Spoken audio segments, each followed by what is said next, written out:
So today I'd like to talk about the incredible energetic support that we humans get from one another. We are social creatures, and in our connection and communing, an energy field is created for better or for the worse. Our greatest survival skill is not our ability to outrun our predators, but our affiliative nature, the ability to bond and maintain relationships. Our ability to connect with others is what has ensured our safety and well-being as a species.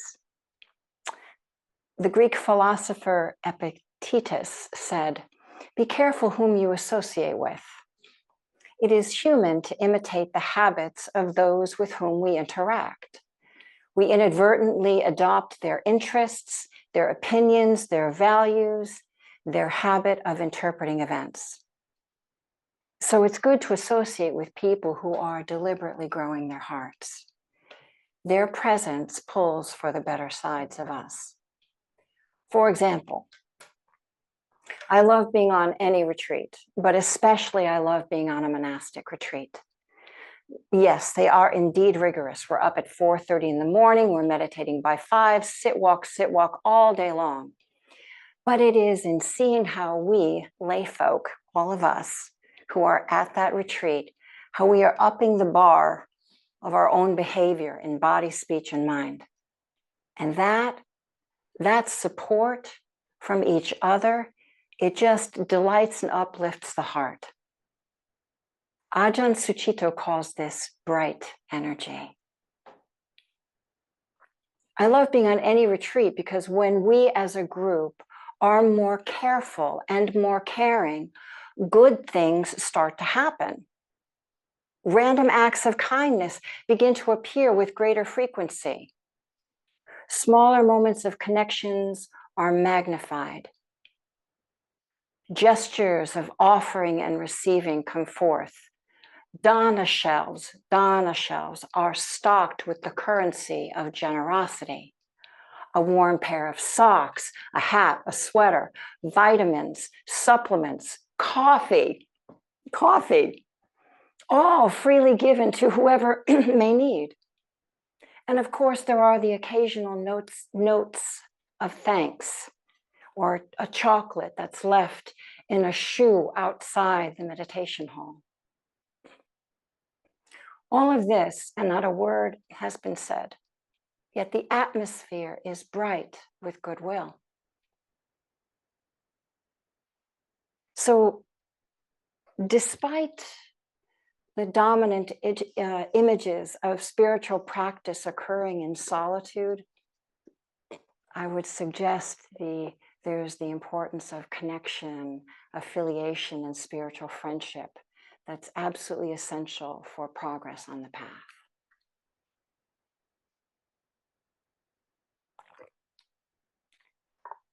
It's difficult to make changes alone. It's easier when it's done in good company. Take, for example, this group that continually keeps emerging out of thin air. This group right here. This is a Sangha, that's a Pali word, and it means a community of like-minded others. A community of others who are gathering together to cultivate and uplift our hearts. This is helpful anytime, but especially when the world is on fire. We need the collective energy of Sangha right now, more than ever. We need to feel connected, included, inspired, supported. We've always needed this. Our nature is affiliative. This is how we have survived. But come together in this way to practice mindfulness and compassion practices, well, it doesn't get better than this. It's a treasure, it's a blessing to sit for 40 minutes with a group of others who are interested in not causing trouble, not causing harm, interested in orienting towards goodwill. Seeing your faces every day is truly a joy for us. We joke about it, but it's really true. You know, you pop on the screen and we light up. So all of you, you know, even right now, just look around the screen. just kind of look at your faces. You'll see familiar faces, you'll see new ones, but sense the energy of all of us. Right?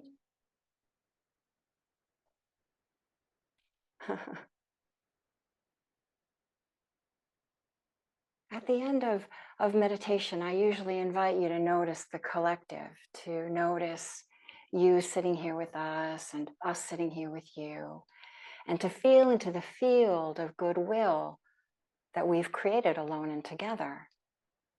That's real. It's palpable. We can begin to sense into that. And that is no small gift we give each other and ourselves. We are, in a way, what they call kalyanamitta in Pali, friendship with the lovely. Kalyana means lovely or beautiful. And mitta, M-I-T-T-A, means friend, kalyanamitta. Beautiful and lovely friends are those encouraging us to let go of ill will and bring forth goodwill. These are the friends that the Buddha and our parents would have liked us to hang out with. These are the people who inspire and encourage and support our growth and well-being. And when we gather together in solidarity of cultivating the heart, the collective Sangha has power. There is power in numbers. And when we're orienting toward the wholesome, let's have that ripple through the world, right? Let's have goodwill ripple through the world.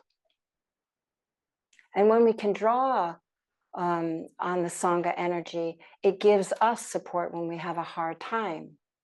Like, that's the other beauty, is that even when we're having a hard time in the middle of a sitting, all we need to do is open our eyes and look out at the group and sense, oh, I'm not alone. And that's a great relief. And just imagine what it would be like if you were left to your own devices, having to sit still alone and stay present and resist the impulse to get up, to start doing, to get away from whatever the agitation is, to go do the dishes, the laundry, the bills. Anything would be better than sitting here. But when we sit with a group, we can feel a bit more anchored in the present moment with each other and feel the companionship and the commitment of the collective. And it's more powerful when we sit in good company of 20, 30, 40, 60 people. Suddenly, sitting still for just a little longer feels possible. Come and sit with others on retreat or in the daily sit, and you will start maybe to catch the draft of others. You'll start to notice the regulars. You start to see what effect their commitment has on our motivation and how they inspire us to just to stay with it. Come to the daily sit and sense the whole group, sense the folks to your left and to your right, and let them shore up the doubt that still remains. Let them clarify the determination that you have to sit just for half an hour to be with whatever's inside and let the dust settle. When our practice is fortified by the presence of others, it supports our resolve. And when people come together, and collectively, they create a particular kind of force field, a particular energetic field, depending upon what they've gathered in the name of. This is how social contagion comes about. A concert, a protest, a parade, a political rally, all create a collective energetic force field with its own flavor or tone. Know what collective you wish to be a part of. See which ones brighten the heart in times of difficulty. When we come together either out of love and connection to celebrate or out of loss and grief, our hearts sense that we are not alone, that they are not alone. And often we can feel heartened by that, uplifted by the sense of belonging, of shared common humanity. And tapping into this energy of connection can support us, put wind under our wings to navigate the fear, the isolation, or the afflictive mind states that we're experiencing. When we come together out of hate, regardless of the cause, we create conditions for himsa, for harm, for unskillfulness, and for that energy to grow stronger. When we commiserate, use our energy to speak unskillfully about somebody who isn't in the room, we sow seeds of ill will. When we bark back out of anger because someone just yelled at us, we add another log on the fire. We strengthen the force and the frequency of that energetic pattern of ill will in us. We don't want to do that. So let's be very mindful with who we associate with, and even what kind of mind states we are associating with in our meditations or during the day. Consider who brightens the heart, who helps to encourage you toward non-will, toward non-harm and goodwill. Who offers you wise counsel or a kind ear when you're angry, when you're sad, when you're anxious, when you're stuck. And let's be mindful of what we're gathering in the name of. Is it for the good or for the harm? Feel these energies and let's begin to skillfully work with them. When people come together to meditate on non-harm and goodwill, well, they're creating a powerful collective energy. We're creating a powerful collective energy of mindfulness, of friendliness, compassion, consideration, of careful, caring attention.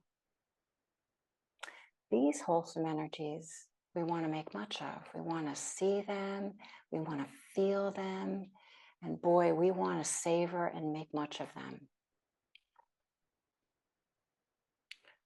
When we get distracted, discouraged, confused, we have reliable people to the left and to the right to point the way, to help us stay the course and hold presence. When we feel restless and agitated, their presence can just help hold us. When we're angry, their presence can soothe us. When frustrated, encourage. Frightened, assure. When grieving, hold space for us. In the company of good friends, when good news is shared, it's received and celebrated. Joy for another's joy. When we feel uninspired, we can bring our spiritual friends to mind, bring them forward, and sit in their company. You're not alone. We are never alone if we bring that sense of Sangha forward in our mind's eye and sit with that collective energy.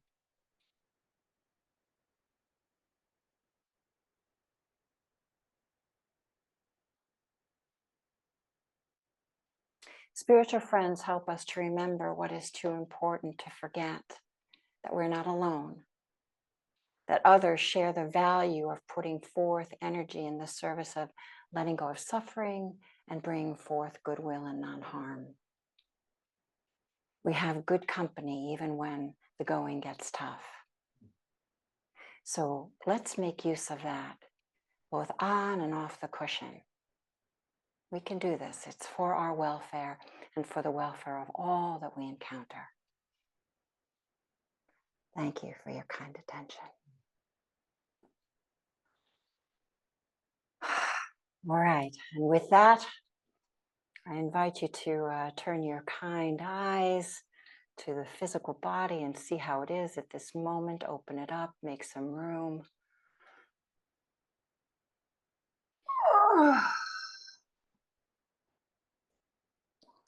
Stretch it long, fill it up with some air. Breathe out the kinks and the wrinkles and the tension.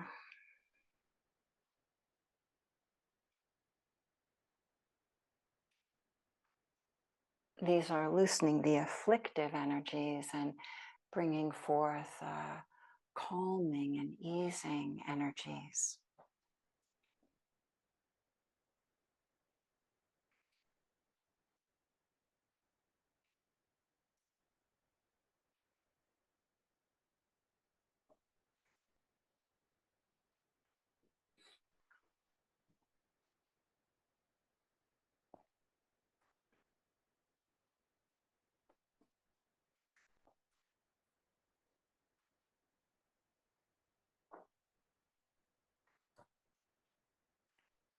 And find as comfortable a posture as is possible and see if you can settle in a little bit more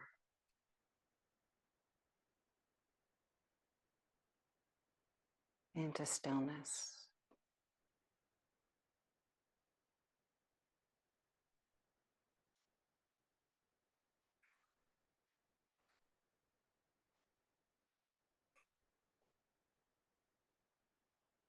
Gently close the eyes, letting go of the outside world and turning the attention into the interior. Feeling into breathing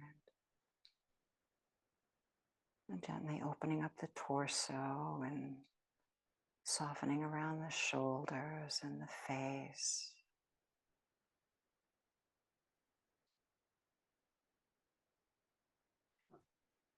Feel the lengthening of the spine. Let the base of the body settle right where it is.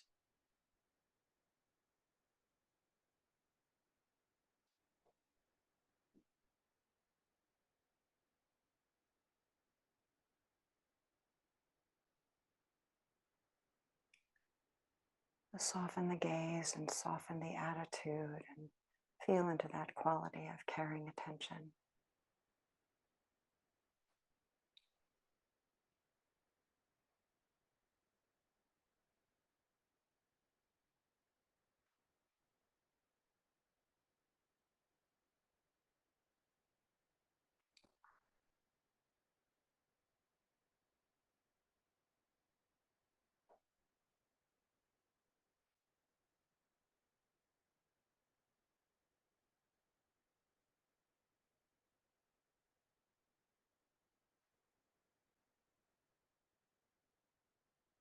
And now, if you will, right at the beginning of the meditation, sense into the context of all of us sitting here with you and you sitting here with us.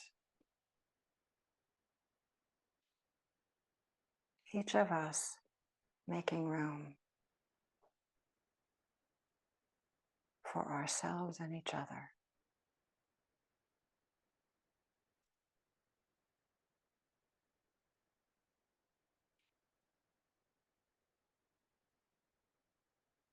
And let our collective energies be of support to you during this meditation.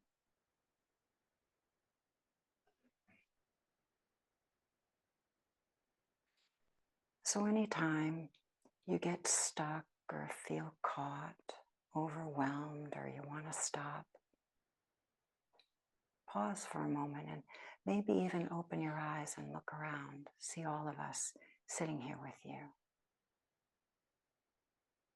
And just know that you're not alone. Everyone's working with what's going on inside. And borrow some of the strength and fortitude and see if you can just settle back and just let yourself be held in the energetic field of all of us sitting here. Let us hold you when you can't hold yourself. Try that.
And maybe one more time, dropping in the awareness of the collective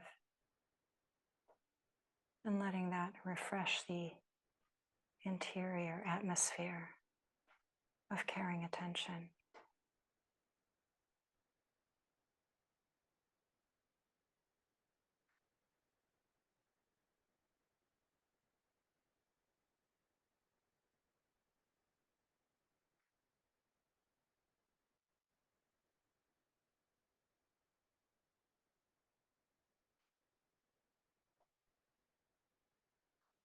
You are not alone.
And for the last 5 minutes, letting go of all of meditation instruction, settling back,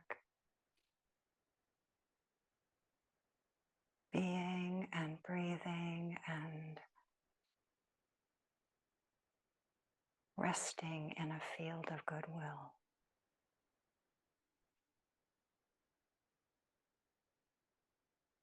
Sense what that feels like inside.